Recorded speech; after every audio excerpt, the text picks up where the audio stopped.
नमस्कार साथियों, स्वागत है आप लोगों का मिस्टर संस्कृत यूट्यूब चैनल पर। यदि आप लोग इस चैनल पर नए हैं तो चैनल को अवश्य ही सब्सक्राइब कर लें, ताकि एनसीईआरटी की जो कक्षा 7th की जो वीडियो उपलब्ध हो रही है उसका नोटिफिकेशन आप लोगों को मिलता रहे। और ये जो एनसीईआरटी की जो भी पाठ प्रारंभ की गई है कुछ दिनों से, ये सामान्य पाठ नहीं है, बहुत से प्रतियोगी परीक्षाओं के लिए लाभदायक है। अतः आप लोग प्रत्येक जो कक्षा का वीडियो है, प्लेलिस्ट है, यूट्यूब चैनल जो है मिस्टर संस्कृत, उस पर प्लेलिस्ट उपलब्ध है 6ठी क्लास और 7वीं क्लास की। आप लोग अवश्य ही उसको देखें और अवश्य ही उसको समझें, बहुत ही सरलतम भाषा के रूप में और बहुत ही कम समय में संक्षिप्त रूप से समझाया गया है। अवश्य ही एक बार देखें और समझें। तो जैसे कि पिछली अध्याय में हमने देखा था दिल्ली के बारे में, ठीक है। दिल्ली का जो है 12वीं शताब्दी से लेकर 15वीं शताब्दी तक जो स्थिति बना था, उसके बारे में हम लोगों ने देखा था। अभी जो हमारा पाठ है ये दिल्ली के बारे में ही है। लेकिन जब इब्राहिम लोदी के साथ बाबर का युद्ध हुआ था 1526 में, पानीपत का युद्ध, तो उसके बाद जो है दिल्ली का शासन बाबर के हाथ में चला गया था। यानी कि मुगल का शासन जो है भारत में प्रारंभ हो गया था पानीपत के युद्ध के बाद। जब बाबर पानीपत का युद्ध जीता तो दिल्ली पर जो है मुगल का प्रशासन कायम किया। और मुगल शासन जो होता है, मुगल का जो प्रशासन व्यवस्था होता है, मुगल का जो शासन व्यवस्था है, वो दिल्ली पर जो है काबू किया। ठीक है, तो उसी के बारे में आज हम जानेंगे। मुगल शासन जो है, मुगल शासन की क्या व्यवस्था आई 15वीं शताब्दी के बाद, और कहाँ तक उसका शासन चला, और कौन कौन उसमें राजा हुए, कौन कौन वहाँ पे मुगल शासक आए, इन सब के बारे में आगे देखेंगे। मुगल 16वीं से 17वीं शताब्दी तक। मध्यकाल में किसी भी शासक के लिए भारतीय उपमहाद्वीप जैसे बड़े क्षेत्र पर, जहाँ लोगों एवं संस्कृतियों में इतनी अधिक विविधताएं हैं, शासन कर पाना अत्यंत ही कठिन कार्य था। अपने पूर्ववर्तियों के विपरीत मुगल ने एक साम्राज्य की स्थापना की और वह कार्य पूरा किया जो अब तक केवल छोटी अवधियों के लिए ही संभव जान पड़ता था। 16वीं शताब्दी के उत्तरार्ध से इन्होंने दिल्ली और आगरा से अपने राज्य का विस्तार शुरू किया और 17वीं शताब्दी में लगभग संपूर्ण उपमहाद्वीप, यानी कि संपूर्ण महाद्वीप पर अधिकार प्राप्त कर लिया। उन्होंने प्रशासन के ढांचे तथा शासन संबंधी जो विचार लागू किए, वे उनके ठीक है ना वे उनके राज्य के पतन के बाद भी टिके रहे। यह एक ऐसी राजनीतिक धरोहर थी, ठीक है, यह एक ऐसी राजनीतिक धरोहर थी, राज्य जिसके प्रभाव से उपमहाद्वीप में उनके पश्चात आने वाले शासक अपने को अछूता न रख सके। आज भारत के प्रधानमंत्री स्वतंत्रता दिवस पर मुगल शासकों के निवास स्थान दिल्ली के लाल किले की प्राचीर से राष्ट्र को संबोधित करते हैं। सही बात है, ये जो आप लाल किला दिल्ली के देख रहे हैं, इस पे आज से कुछ दिन पहले मुगल का शासन हुआ करता था। ये जो लाल किला आपको दिखाई दे रहा है, इस पे प्राचीन काल में बाबर रहा करता था। यानी कि मुगल शासक जो था, मुगल के जो सल्तनत में जो भी शासन आए, वो इस पर जो है रहा करते थे। ठीक है ना, यही है मुगल का इतिहास। दिल्ली जो है, मुगल का इतिहास यही है। अब आगे आपको पढ़ने को मिलेगा मुगल के बारे में। आइए देखते हैं मुगल कौन थे। प्रसंग ये है कि ठीक है, मुगल है, बाबर, अकबर इत्यादि, हुमायूं सबके नाम सुनते हैं, आज उसके इतिहास को जान लेते हैं। मुगल कौन थे? मुगल दो महान शासक वंशों के वंशज थे। माता की ओर से वो मंगोल शासक चंगेज खान, जो चीन और मध्य एशिया के कुछ भागों पर राज करता था। अब देखिए, चंगेज खान का भी इतिहास बहुत बड़ा है। इतना खूंखार शासक था, इतना दैत्य था कि मत पूछिए। जहां जाता था वहां विनाश करके आता था।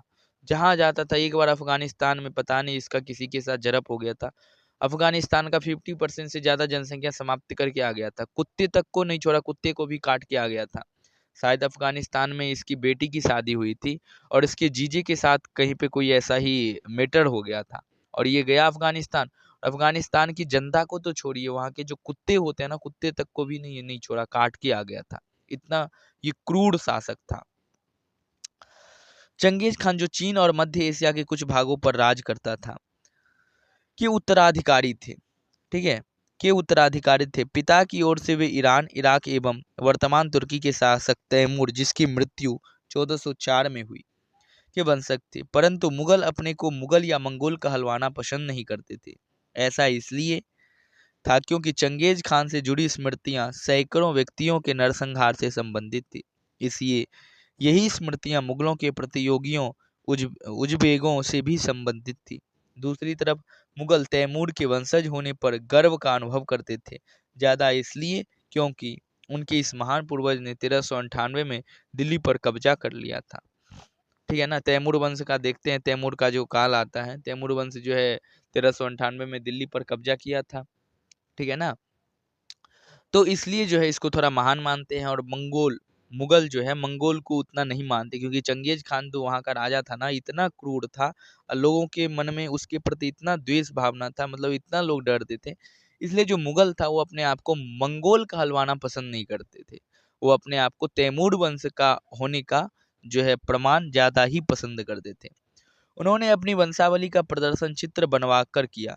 प्रत्येक मुगल शासक ने तैमूर के साथ अपना चित्र बनवाया। अब जो भी मुगल शासक हुए वो चंगेज खान यानी कि मंगोल के साथ चित्र ना बनवाया, वो तैमूर के साथ जो है अपना चित्र बनवाया। मुगल सैन्य अभियान। मुगल शासक बाबर, जिसका 1526 से 1530 ने जब 1494 में फरगन्ना राज्य का उत्तराधिकारी प्राप्त किया तो उसकी उम्र केवल 12 वर्ष की थी। देखिए मुगल जो है ये क्या है यहाँ पे, बाबर बाबर जो है जब 1412 साल का था, ठीक है ना, 12 वर्ष का जब था, तो इन्होंने 1494 में फरगन्ना का राज्य का उत्तराधिकार प्राप्त कर लिया था। अर्थात जो फरगन्ना राज्य है उसका उत्तराधिकारी, अभी फरगन्ना शायद यहाँ पे पड़ता है अफगानिस्तान की तरफ, वहाँ जो उत्तराधिकारी ये प्राप्त कर लिया था 1494 में ही, फरगन्ना का उत्तराधिकार इसको प्राप्त हो गया था। उम्र केवल 12 वर्ष की थी। मंगोल की दूसरी शाखा उज़्बेकों के आक्रमण के कारण उसे अपनी पैतृक गद्दी जो है वो छोड़कर जानी पड़ी। उसका जो अपना एक पैतृक गद्दी है, ठीक है ना, उज़्बेक जब उस पर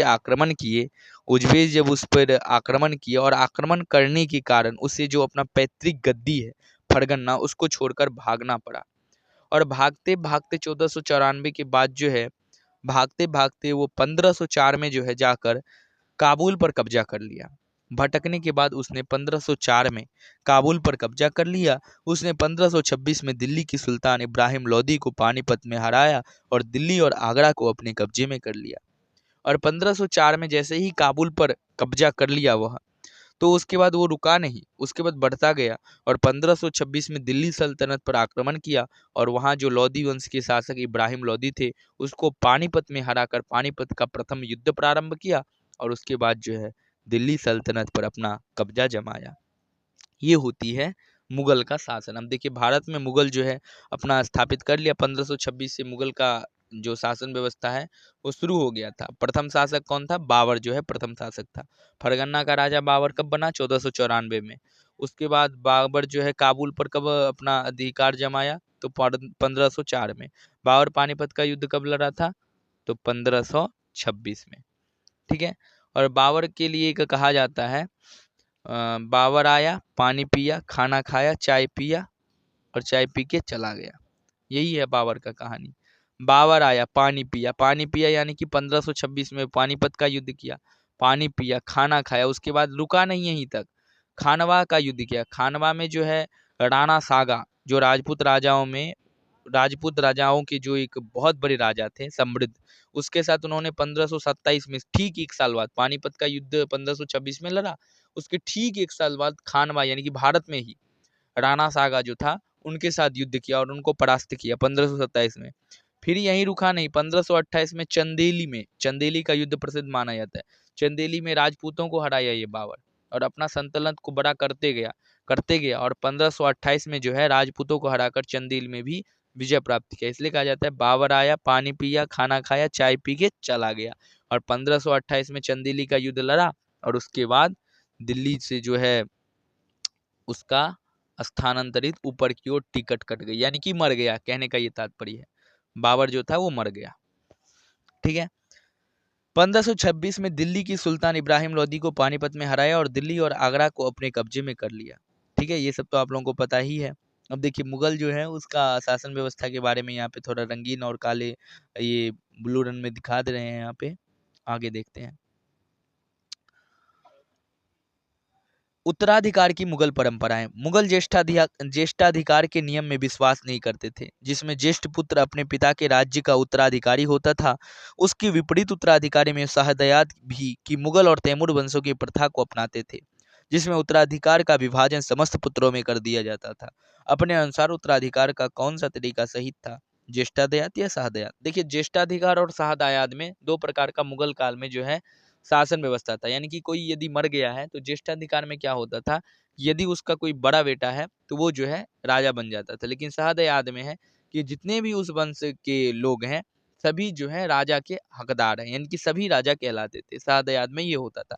लेकिन ज्येष्ठाधिकार में जो ज्येष्ठ है, जो श्रेष्ठ है, वही राजा बनता था। मुगलों के अन्य शासकों के साथ संबंध। अब मुगल का जो है अन्य शासक के साथ क्या संबंध था, कैसा था, उसके बारे में यहाँ पे दिया है। मुगल ने उन शासकों के विरुद्ध लगातार अभियान किए जिन्होंने उनकी सत्ता को स्वीकार करने से इनकार कर दिया।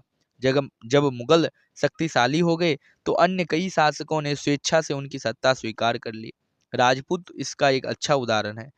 अनेकों ने मुगल घराने में अपनी पुत्रियों के विवाह करके उच्च पद प्राप्त किए, परंतु कईयों ने विरोध भी किया। देखिए, जब मुगल जो है बहुत क्रूर शासक था, ठीक है, और ये इनके पास शक्ति भी था, थोड़ा बहुत प्रबल थे। तो बहुत जो भारत के छोटे छोटे राजा थे वो जो है इनका अधिकार, इनका जो है शासन व्यवस्था स्वीकार कर लिए। लेकिन बहुत जो है इनके खिलाफ युद्ध लड़े, विरोध किए कि नहीं, मुगल के शासन में हम नहीं रहेंगे। बहुत विरोध किए, लेकिन विरोध करने से क्या काम चलेगा, सबको विरोध करना पड़ता है। मेवाड़ के सिसोदिया राजपूत लंबे समय तक मुगलों की सत्ता को स्वीकार करने से इंकार करते रहे, परंतु जब वे हारे तो मुगलों ने उनके साथ सम्माननीय व्यवहार किया और उन्हें उनकी जगीरें वतन जागीर के रूप में वापस कर दी। पराजित करने परंतु अपमानित न करने के बीच सावधानी से बनाए गए संतुलन की वजह से मुगल भारत के अनेक शासकों और सरदारों पर अपना प्रभाव बढ़ा पाया, परंतु इस संतुलन को हमेशा बरकरार रखना कठिन था। ठीक है, ये संतुलन को बरकरार रखना कठिन था। मनसबदार और जागीरदार। मनसबदार और जागीरदार में क्या भेद है वो बता रहे हैं। जैसे जैसे साम्राज्य में विभिन्न क्षेत्र सम्मिलित होते गए वैसे वैसे मुगलों ने तरह तरह की सामाजिक समूहों के सदस्यों को प्रशासन में नियुक्त करना आरंभ किया। शुरू शुरू में ज्यादातर सरदार तुर्की यानी कि तुरानी थे, लेकिन अब इस छोटे समूह के साथ साथ उन्होंने शासक वर्ग में ईरानियों, भारतीय मुसलमानों, अफगानों, राजपूतों, मराठों और अन्य समूहों को सम्मिलित किया। मुगलों, ठीक है ना, मुगलों की सेवा में आने वाले नौकरशाह मनसबदार कहलाए। ठीक है, जो नौकरशाह था यानी कि आने वाले जो शासक थे, नौकरशाह जो थे, वो क्या हुआ वहां पे, मनसबदार कहलाए। मनसबदार शब्द का प्रयोग ऐसे व्यक्तियों के लिए होता था जिन्हें कोई मनसब यानी कोई सरकारी हैसियत अथवा पद मिलता था। मनसबदार उसे कहते थे जिसे मुगल शासन में कोई एक सरकारी पद ऐसा मिल जाता था जिसे मनसब के रूप में जाना जाता है। यह मुगलों द्वारा चलाई गई श्रेणी व्यवस्था थी जिसके जरिए एक पद, दो वेतन एवं तीन सैन्य उत्तरदायित्व निर्धारित किए जाते थे। पद और वेतन का निर्धारण जात की संख्या पर निर्भर था।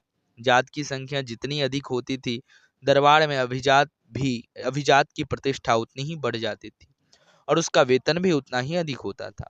जो सैन्य उत्तरदायित्व मनसबदारों को सौंपे जाते थे, उन्हीं के अनुसार उन्हें घुड़सवार रखने पड़ते थे।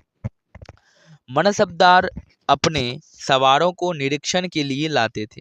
वे अपने सैनिकों के घोड़ों को दगवाते थे एवं सैनिकों का पंजीकरण करवाते थे। इन कार्यवाहियों के दौरान, कार्यवाहियों के बाद ही उन्हें सैनिक को वेतन देने के लिए धन मिलता था।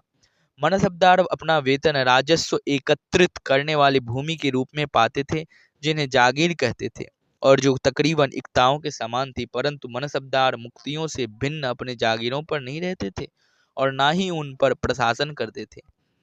उनकी उनके पास अपनी जागीरों से केवल राजस्व एकत्रित करने का अधिकार था। यह राजस्व उनके नौकर उनके लिए एकत्रित करते थे, जबकि वे स्वयं देश के किसी अन्य भाग में सेवारत रहते थे। अकबर के शासनकाल में इन जागीरों का सावधानी पूर्वक आकलन किया जाता था ताकि इनका राजस्व मनसबदार के वेतन के तकरीबन बराबर हो।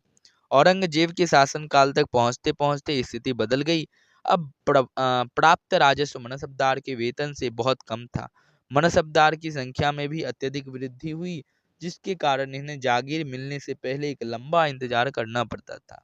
इन सभी कारणों से जागीरों की संख्या में कमी हो गई। फलस्वरूप कई जागीरदार जागीर रहने पर यह कोशिश करते थे कि वे जितना राजस्व वसूल कर सके कर ले। अपने शासनकाल के अंतिम वर्षों में औरंगजेब इन परिवर्तनों पर नियंत्रण नहीं रख पाया। इस कारण किसानों को अत्यधिक मुसीबतों का सामना करना पड़ा। जब्त और जमींदार। मुगलों की आमदनी का प्रमुख साधन किसानों की उपज से मिलने वाला राजस्व था। अधिकतर स्थानों पर किसान ग्रामीण कुलीनों यानी कि मुखिया या स्थानीय सरदारों के माध्यम से राजस्व देते थे। समस्त मध्यस्थों के लिए, चाहे वे स्थानीय ग्राम के मुखियाएं हो या फिर शक्तिशाली सरदार हो, मुगल एक ही शब्द जमींदार का प्रयोग करते थे। अकबर की राजस्व मंत्री टोडरमल ने 10 साल यानी कि 1570 से लेकर 1580 की कालावधि के लिए कृषि की पैदावार, कीमतों और कृषि भूमि का सावधानीपूर्वक सर्वेक्षण किया। इन आंकड़ों के आधार पर प्रत्येक फसल पर नकद के रूप में कर व राजस्व निश्चित कर दिया गया। प्रत्येक सूबे प्रांत को राजस्व मंडलों में बांटा गया और प्रत्येक की हर फसल के लिए राजस्व दर की अलग सूची बनाई गई। राजस्व प्राप्त करने की इस व्यवस्था को जब्त कहते थे। ये जो व्यवस्था थी इसको क्या कहते थे? जब्त कहते थे, जब्त कहा जाता था। यह व्यवस्था उन स्थानों पर प्रचलित थी जहां पर मुगल प्रशासनिक अधिकारी भूमि का निरीक्षण कर सकते थे और सावधानी पूर्वक उनका हिसाब रख सकते थे। ऐसा निरीक्षण गुजरात और बंगाल जैसे प्रांतों में संभव नहीं हो पाया। कुछ क्षेत्रों में जमींदार इतने शक्तिशाली थे कि मुगल प्रशासकों द्वारा शोषण किए जाने की स्थिति में वे विद्रोह कर सकते थे। कभी कभी ही जाति के जमींदार और किसान मुगल सत्ता के खिलाफ मिलकर विद्रोह कर देते थे। 17वीं शताब्दी के आखिर से ऐसे किसान विद्रोह ने मुगल साम्राज्य के स्थायित्व को चुनौती दी है। ठीक है, जो सल्तनत है उसको बहुत ऐसे जो बड़े बड़े जमींदार होते थे वो उनको चुनौती दी है, क्योंकि वो भी बलवान होते थे। अकबरनामा और आईने अकबरी। अब अकबरनामा जो है उसमें क्या है उसके बारे में देखते हैं। अकबर ने अपने करीबी मित्र और दरबारी अबुल फजल को आदेश दिया कि वह उसके शासनकाल का इतिहास लिखे। अबुल फजल ने यह इतिहास 3 जिल्दों में लिखा और इसका शीर्षक है अकबरनामा। पहली जिल्द में अकबर के पूर्वजों का बयान है और दूसरी अकबर के शासनकाल की घटनाओं का विवरण देती है। तीसरी जिल्द आईने अकबरी है जिसमें अकबर के प्रशासन, घराने, सेना, राजस्व और साम्राज्य के भूगोल का ब्यौरा मिलता है। इसमें समकालीन भारत के लोगों की परंपराओं और संस्कृतियों का भी विस्तृत वर्णन है। आईने अकबरी का सबसे रोचक आयाम है विविध प्रकार की चीजें, फसलों, पैदावार, कीमतों, मजदूरी और राजस्व का सांख्यिकीय विवरण। जो अकबरनामा जिन्होंने अकबर ने लिखवाया था अबुल फजल से, उसमें ये सब देखने को मिलता है। जहांगीर के दरबार पर नूरजहां का प्रभाव। देखिए जहांगीर जो है ना उसमें नूरजहां का क्या प्रभाव था मुगल सल्तनत में, उस पे आप एक नज़र डालेंगे तो थोड़ा यहाँ पे कुछ देखने को मिलेगा। मेहरुनिसा ने 1611 में जहांगीर से विवाह किया और उसे नूरजहां का खिताब मिला। नूरजहां हमेशा जहांगीर के प्रति अत्यधिक वफादार रही और उसको समय समय पर सहयोग देती रही। नूरजहां के सम्मान में जहांगीर ने चांदी के सिक्के जारी किए जिनमें एक और स्वयं का किताब उत्कीर्ण थे और दूसरी ओर यह वाक्य रानी बेगम नूरजहां के नाम से गढ़ा हुआ। बाईं ओर दिया गया दस्तावेज नूरजहां द्वारा जारी किया गया आदेश फरमान है। चौकोर मोहर बताती है उदात और महान महारानी नूरजहां बादशाह बेगम का आदेश। गोल मोहर के अनुसार शाह जहांगीर के प्रताप में महारानी चंद्रमा जैसे वैभवशाली बन गई। हम कामना करते हैं कि नूरजहां बादशाह इस युग की सर्वोत्तम महिला बने। अब देखिए नूरजहां जो है, नूरजहां यानी कि मेहरुनिसा का जब 1611 में इसके साथ जहांगीर के साथ विवाह हुआ तो जहांगीर ने जो है इतना प्रेम करता था नूरजहां से, एक उन्होंने सिक्का बनवाया जिसमें एक साथ एक तरफ जो है वो अपना वर्चस्व बताया और एक तरफ जो है नूरजहां का दिखाया था। ठीक है, यही यहाँ पे है, इसमें कोई विशेष बात वो किया नहीं था, लेकिन नूरजहां के लिए जो है वो अपना प्रेम भाव समर्पण किया था। सुलह कुल। सुलह की कुल क्या होता है? मुगल सल्तनत में एक ये बहुत प्रसिद्ध है सुलह कुल। अकबर की सुलह कुल की नीति का उनके पुत्र जहांगीर ने इस प्रकार वर्णन क्या किया है कि ईश्वरीय अनुकंपा के विस्तृत अंचल में सभी वर्गों और सभी धर्मों के अनुयायियों की एक जगह है। इसलिए उसके विशाल साम्राज्य में, जिसकी चारों ओर भी सीमाएं केवल समुद्र से ही निर्धारित होती थी, विरोधी धर्मों के अनुयायियों और तरह तरह के अच्छे बुरे विचारों के लिए जगह थी। यहाँ असहिष्णुता का मार्ग बंद था। यहाँ सुन्नी और शिया एक ही मस्जिद में इकट्ठे होते थे और ईसाई और यहूदी एक ही गिरजे में प्रार्थना करते थे। उसने सुसंगत तरीके से सार्वत्रिक शांति सुलह कुल के सिद्धांत का पालन किया। सुलह कुल का अर्थ है कि सार्वत्रिक शांति, यानी कि सभी में शांति की भावना हो, सभी जगह शांति हो। ऐसा नहीं है कि ये ऐसा धर्म है तो इसके खिलाफ विरोध करो, इसके खिलाफ विरोध करो। ये सुलह कुल का ये तात्पर्य था कि सभी धर्म जो है शांति है और सब जगह शांति होनी चाहिए, यानी कि हिंसा नहीं होनी चाहिए। ये इसका एक बढ़िया सा उदाहरण है। 17वीं शताब्दी में और उसके पश्चात मुगल साम्राज्य। 17वीं शताब्दी में मुगल साम्राज्य कैसा था और उसके बाद फिर क्या हुआ वो देखते हैं। मुगल साम्राज्य की प्रशासनिक और सैनिक कुशलता के फलस्वरूप आर्थिक और वाणिज्यिक समृद्धि में वृद्धि हुई। विदेशी यात्रियों ने इसे वैसा धनी देश बताया जैसा कि किस्से कहानी में वर्णित होता रहा है, परंतु यही यात्री इसी प्रचुरता के साथ मिलने वाली दरिद्रता को देखकर विस्मित रह गए। सामाजिक असमानताएं साफ दिखाई पड़ती थी। शाहजहां के शासनकाल के 20वें वर्ष के दस्तावेज से हमें पता चलता है कि ऐसे मनसबदार जिनको उच्चतम पद प्राप्त था कुल 80,000 में से 445 ही थे। कुल मनसबदारों की छोटी संख्या 5.6% को ही साम्राज्य के अनुमानित राजस्व को 61.5% स्वयं उनके व उनके सवारों को वेतन के रूप में दिया जाता था। यानी कि घोटाला खूब शुरू हो गया था, कहने का ये तात्पर्य है। मुगल सम्राट और उनके मनसबदार अपनी आय का बहुत बड़ा भाग वेतन और वस्तुओं पर लगा देते थे।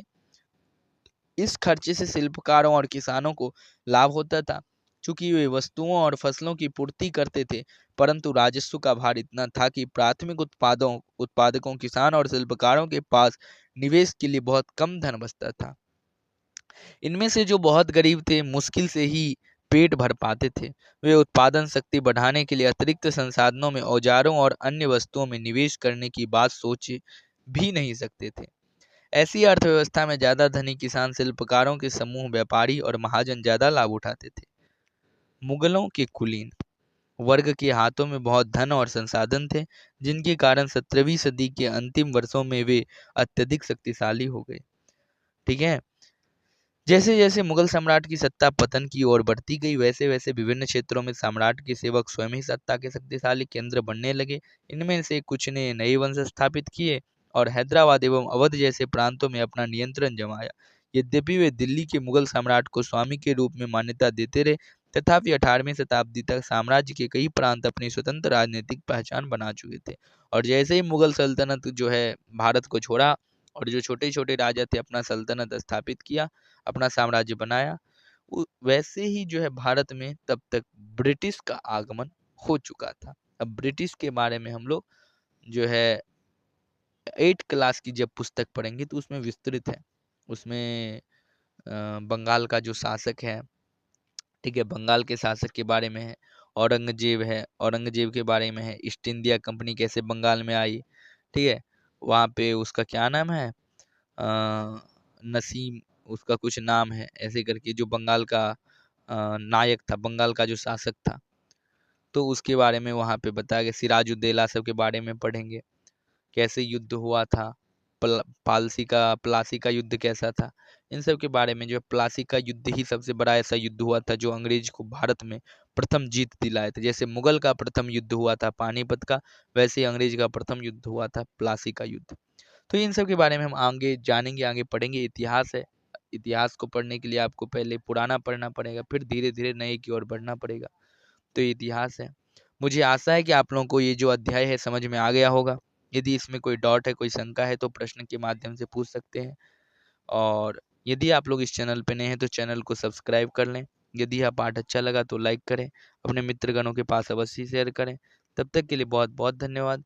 मिलते हैं अग्रिम पाठ में, अग्रिम अध्याय के साथ, अग्रिम ऐतिहासिक पलों के साथ। तब तक के लिए पुनः एक बार बहुत बहुत धन्यवाद।